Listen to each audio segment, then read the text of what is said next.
తెలంగాణ ఇవాళ తెలంగాణలో కాంగ్రెస్ ప్రభుత్వం ఏర్పడి 18 నెలలు కావస్తా ఉన్నది।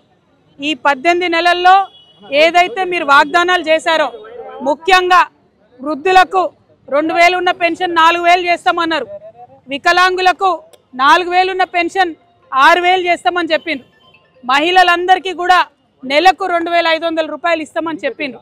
ఇట్లా మీరు అనేకమైనటువంటి వాగ్దానాలు చేసిండ్రు, కానీ 18 నెలలు అవుతున్నా కూడా ఆ వాగ్దానాలు పూర్తి చేసే దిశగా మీరు ఆలోచన చేస్తలేరు। కాంగ్రెస్ ప్రభుత్వాన్ని వాళ్ళు నేను డిమాండ్ చేసేది ఒకటే, మేము ఇవాళ తెలంగాణ ప్రజలు ముఖ్యంగా తెలంగాణ మహిళలు సోనియా గాంధీ గారు గ్యారంటీ కార్డులు సంతకం పెట్టి ఇంటింటికి పంచిండ్రు, పేపర్లలో వేసిండ్రు, ఫ్రంట్ పేజీలలో అడ్వర్టైజ్మెంట్లు వేసిరు, అవి చూసి సోనియా గాంధీ గారు ముఖం చూసి నమ్మి కాంగ్రెస్కి అధికారం ఇచ్చిండ్రు। ఇస్తే మరి మీ కోటేసినటువంటి మహిళలు మీరు మోసం చేసిరు, మీ కోటేసినటువంటి వృద్ధులను మీరు మోసం చేసిరు, మీ కోటు వేసినటువంటి వికలాంగులను మీరు మోసం చేసిరు। అందుకే ఇవాళ మేము వేల సంఖ్యలో పోస్ట్ కార్డులు తీసుకొని సోనియా గాంధీ గారికి మరి మేము పంపించడం జరుగుతూ ఉన్నది। దీంట్లో మేము ఒకటే రాసినాం, అమ్మ సోనియమ్మ మీరు మీ రేవంత్ రెడ్డి గారిని మీ ముఖ్యమంత్రిని ఆదేశించండి, తక్షణమే మాకు పెన్షన్లు ఇప్పించండి అని చెప్పి సోనియా గాంధీ గారికి రిక్వెస్ట్ చేసినాం। ఇంకా కూడా ప్రతి జిల్లా నుంచి ప్రతి చోటి నుంచి కూడా పెద్ద ఎత్తున ఈ పోస్ట్ కార్డులు పంపుతామని కూడా మేము ఈ సందర్భంగా తెలియజేస్తున్నాం। ముఖ్యమంత్రి గారు తక్షణమే పెన్షన్లు విడుదల చేయాలని చెప్పి డిమాండ్ చేస్తూ ఉన్నాం। జై తెలంగాణ।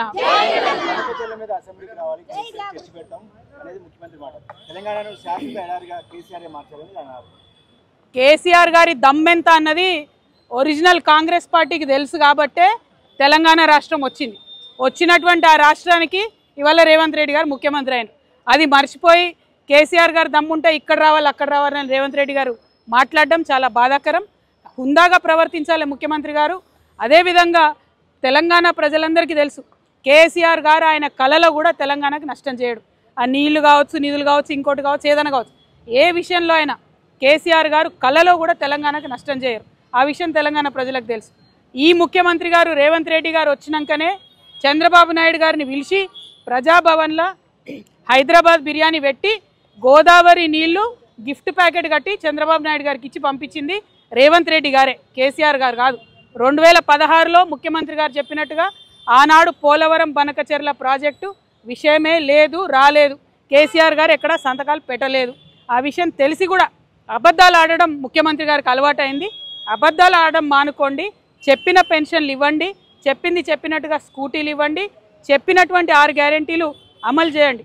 ఎస్ పెడదాం, అసెంబ్లీ ఖచ్చితంగా పెడదాం, మీ ఫెయిల్యూర్స్ మీద పెడదాం, 6 గ్యారెంటీలు ఇవ్వని దాని మీద పెడదాం, మహిళలను మోసం చేసిన దాని మీద పెడదాం, అప్పుడేం జవాబు చెప్తారో రేవంత్ రెడ్డి గారు దాన్ని కూడా చూద్దాం। సెప్టెంబర్ 30 వరకు స్థానిక సంస్థల ఎన్నికలు కూడా నిర్వహించాలని హైకోర్టు తీర్పు కూడా ఇచ్చింది, దీనిపైన ఏమంటారు?